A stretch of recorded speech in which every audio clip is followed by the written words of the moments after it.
Okay, so here we are in game 2. I think Akeem has taken a mulligan down to 6 in this game. So, I myself, I'm going to keep the 7 cards. We'll start it off there. My favourite card to start a game with, Temple of Anointment. Good Temple Scry. Yeah. I don't have any 1-drops in the deck, so we'll see what Akeem follows up with now. It's a Temple of Mystery. Nice foil alternate art version there from the Fate and Fury decks. Akeem's going to keep his card on top. There's a life land for myself. So, up. Yeah, life total goes up. That wouldn't be a particularly good card. I don't think they'd see as much play if they were coming to play tapped, drain you from them. Keem's going to deploy a Wood of Foothills there, so you can crack that for red and have access to all his colours. 3 mana now. I'd feel supremely confident in this kind of mana setup if I didn't know that the opposition was running Stubborn Denial.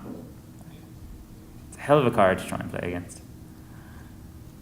He's got to make sure he doesn't get a creature out that's big in any way. That's not. It's pretty difficult. Yeah, and especially against my own deck because Stubborn Denial counters non-creature spells. It's kind of like a negate, but it's it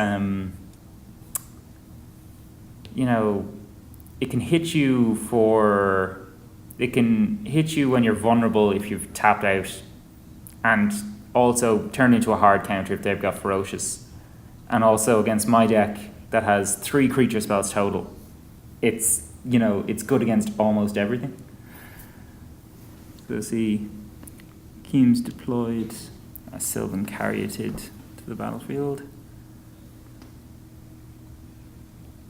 Let's see what I can follow up with now.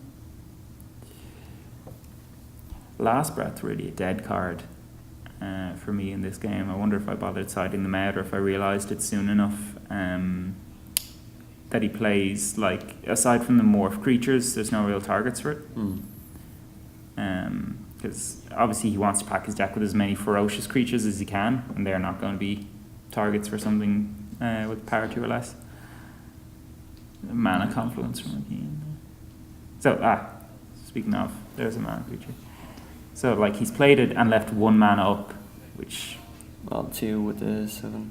Oh, yeah, 2 with the Sylvan Caryatid. So, I don't have to be too worried about Stubborn Denial here, because, like, if I played Last Breath, I could also pay the 1 mana. Rattleclaw Mystic, wasn't it? Yeah, it was a Rattleclaw Mystic. You really got to take care of as many of them as you can, because the second you leave one alone, it'll turn out to be a Zagru Mauler, and suddenly you've got a 6/6 with hexproof on the field. I found this to be kind of a dilemma with the morph mechanic in general. It's generally if someone plays something as a morph creature, they want it. Yeah. They attract fire pretty quickly. Yeah. You don't have to worry too hard if your opponent's in something like Mardu. Like, what are you morphing out of? Pony Brigade or something? I love that card. All those goblins and horses. Yeah. I don't know. I think for its mana, Hordling Outburst is definitely a better spell, but I think that Teamer is really the only deck where you're going to see morph cards played really competitively. I suppose you can play... Do you know if you can play Ashcloud Phoenix to the battlefield morphed, or do you have to wait for it to die? I'm not really sure. We'll see how I play this one here. There you go. Yeah. So there's yet another Rattleclaw Mystic, which I've taken care of as if it were a Zagru Mauler. I mean, like, ideally you want to just kill mana dorks almost accidentally when you're using an End Hostilities on something that is something that's threatening you anyway. Yeah. Something that's worth blowing up with an End Hostilities. And something that's Surak Dragonclaw. Yeah, something like Surak Dragonclaw. So there's a Savage Knuckleblade, and Akeem can tap 1 mana to give it haste if he wants to get in for 4 this turn.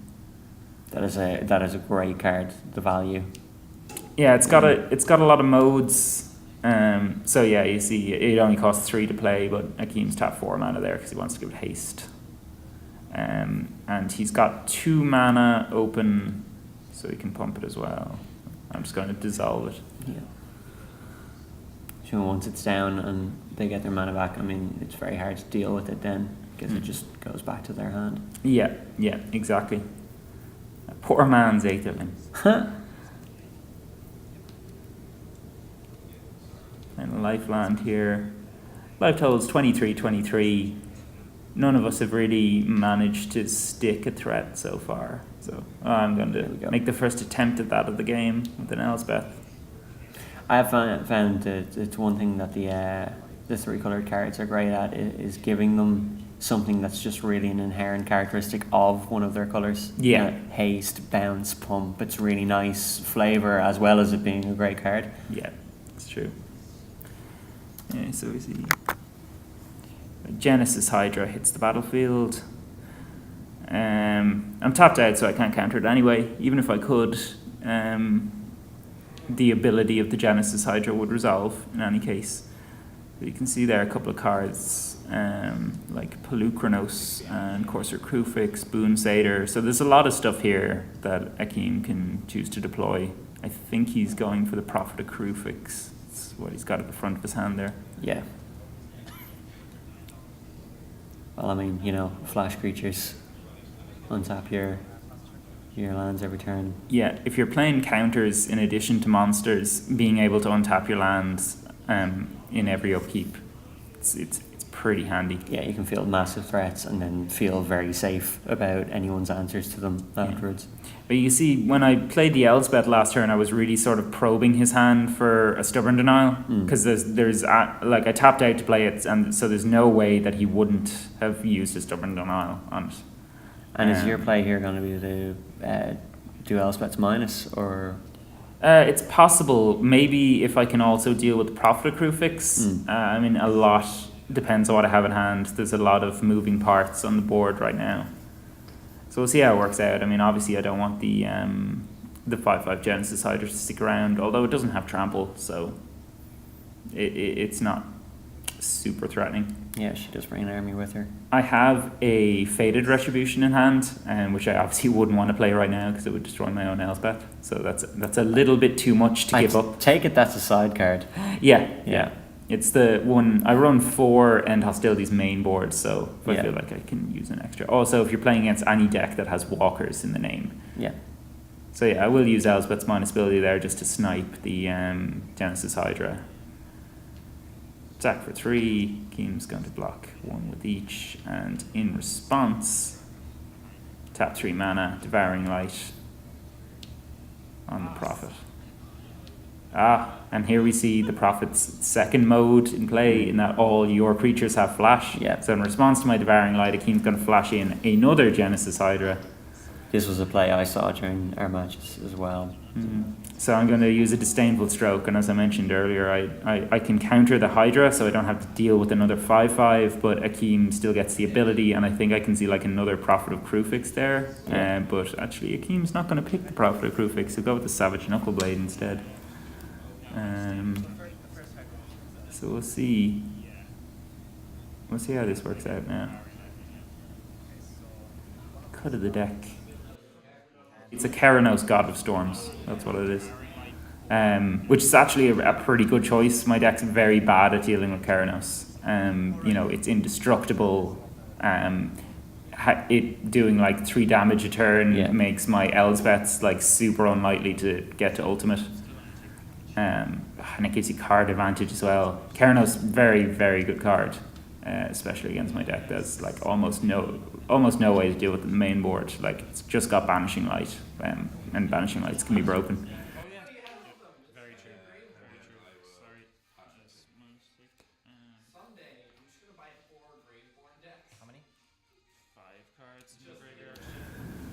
So, pass the turn there to Akeem. Akeem's going to trigger Keranos, and he's either going to get, we're just checking what's in graveyards and so forth. He's either going to get to draw an extra card if the top card is a land, and it's not a land, so it is land, it was a Frontier Bivouac. So he gets to draw an extra card off it. If it was a non-land card, he'd get to Lightning Strike something, so Elspeth would die. Yeah. As it is, Elspeth's like unlikely to survive anyway, because I can plus it to 3 this turn, but that's still within lightning strike range. Yeah, and it's a dilemma, isn't it? Do you want to get bolted, or do you want your opponent to have card advantage? Neither. Yeah, neither. Both are pretty bad. So I think I just attack this turn, roll up the Elspeth. If I don't have a Banishing Light in hand, I can't really take care of the Keranos. Akeem rather generously providing you with the dice. Yeah. It's just in the life totals there, I must have not been keeping as good track of it as Akeem was on his life pad. So another Keranos trigger, that is a non-land spell, 3 damage to Elspeth, she's gone. Yeah.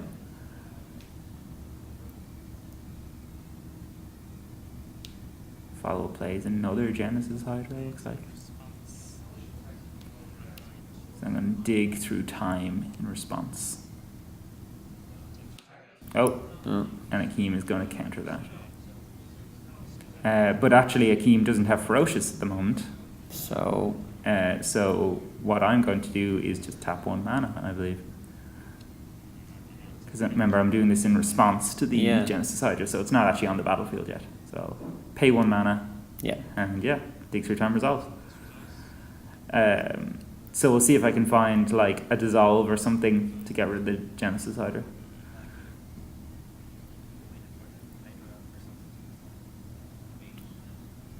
I see a negate in there. Unfortunately, not the counter you were looking for. First spell looked good though. First spell looked like it might have been a dissolve or a Radiant Fountain, and a Jace's Ingenuity there as well.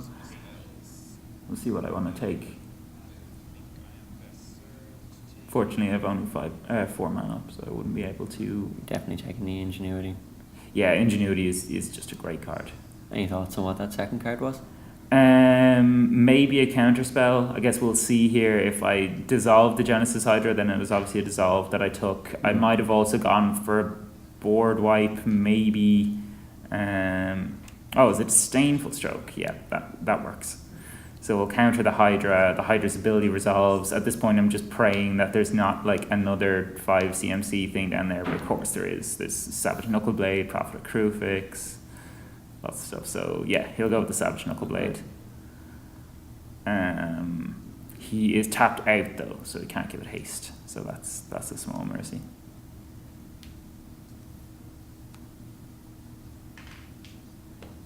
Did you catch which mana he used to play the Stubborn and all? I didn't.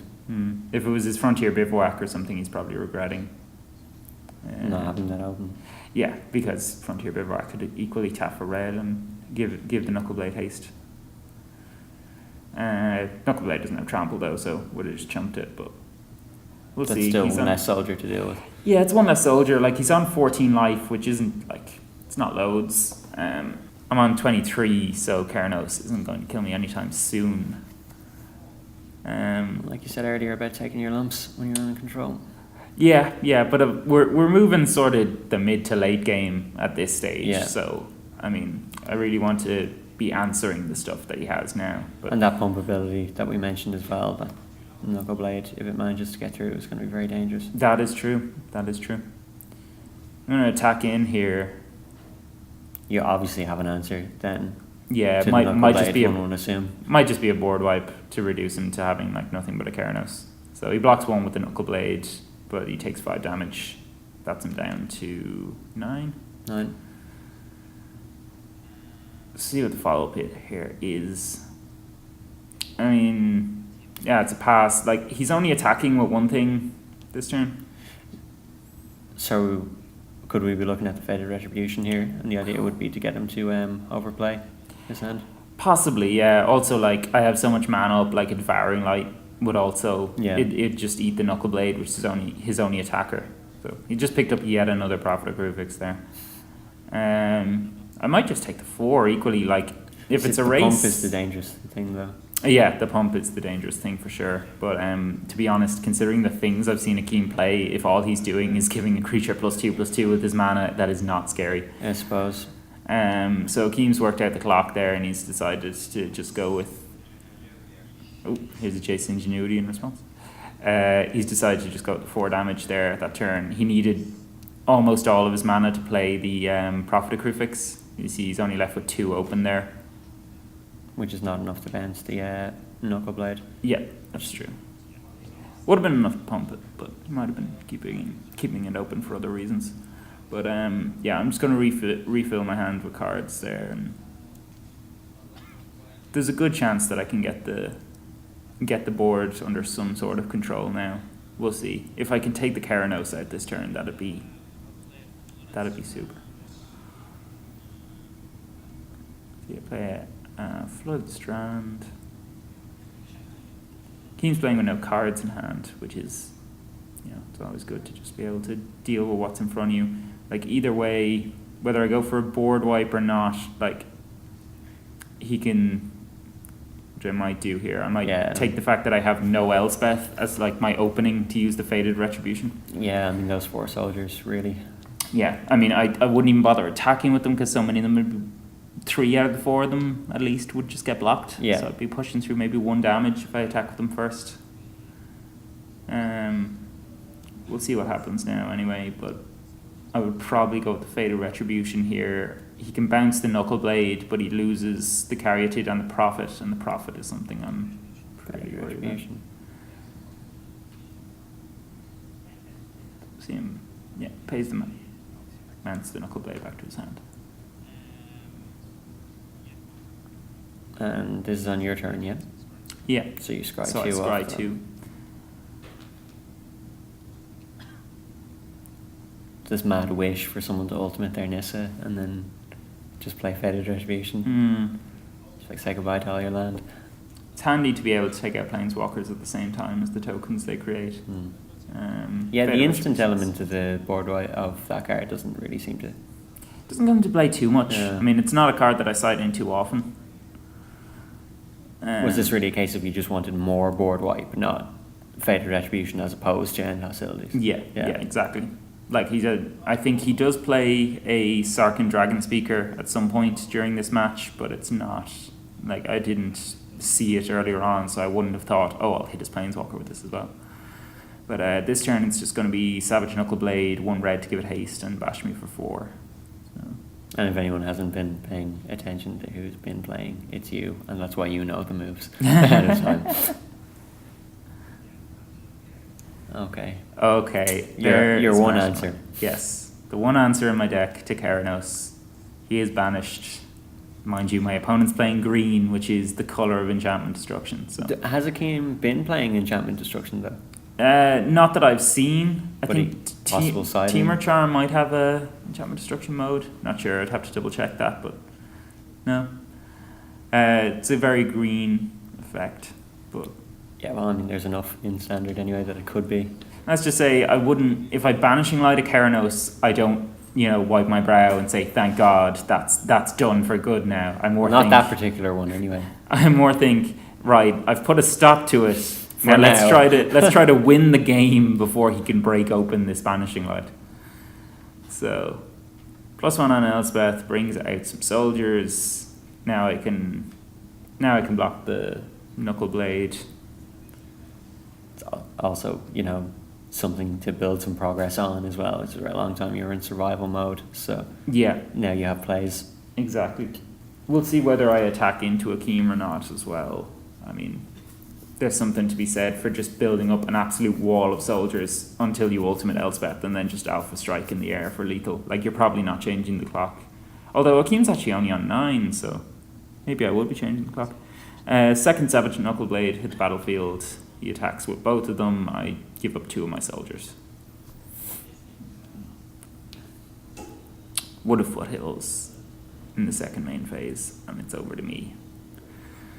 So let's see what happens now. If I minus Elspeth this turn, he only has enough mana to bounce 1 of his Knuckle Blades. He only has 5 mana open, not 6. So that might be a play. The plus is still giving you enough to block, though. I mean, the screener, and you can always reserve that minus for a later turn. I think I have an end hostilities here, so I get in with the 1 soldier. End hostilities, more soldiers. Yeah, I think so.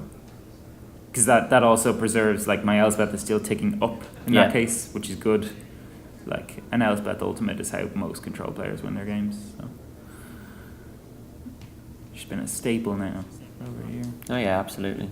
My particular build doesn't really have anything outside of that. I mean, it's got a Pearl Lake Ancient, but Well, I mean, most builds were Egerling and Elspeth yeah, before the rotation. So, yeah. I mean, what else would you put in?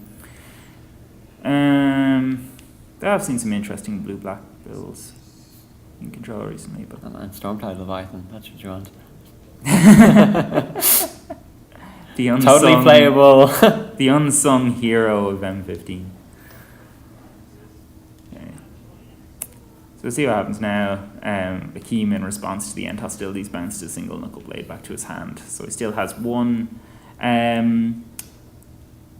Was I talking about Convoke earlier? This is Devouring Light, yeah. Devouring Light. This might be depending on whether I don't know if I have it in hand at this stage or not. But I have 3 untapped soldiers. So if he swings me with the knuckle blade, I can tap the soldiers down for a convoked Devouring Light. I'll probably block them first, but Yeah, that's a nice move. yeah, we'll see how it goes. Okay, so we saw Sarkhan there. Yeah, Sarkhan Dragon Speaker. So he's going to be able to come in and fly right over. Well, I might have a counter up. I have, 2 cards in hand? Yeah, I have a negate there. Yeah, I suppose he is not a... Yeah, it's a non-creature spell, so. Yeah.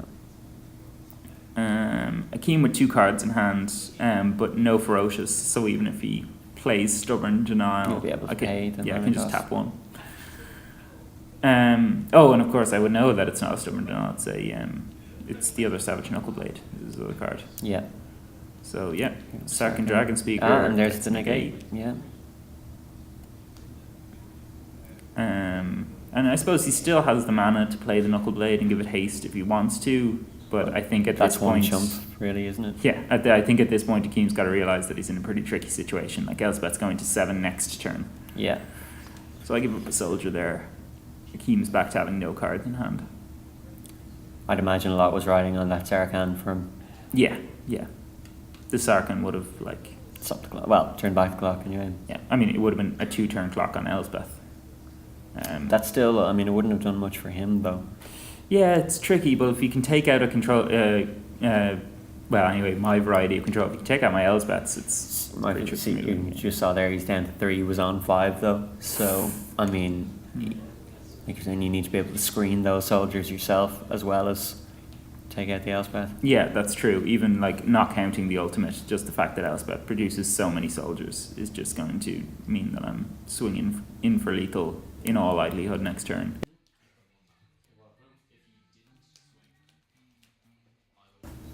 Akeem scoops up his cards, and we move along to game 3.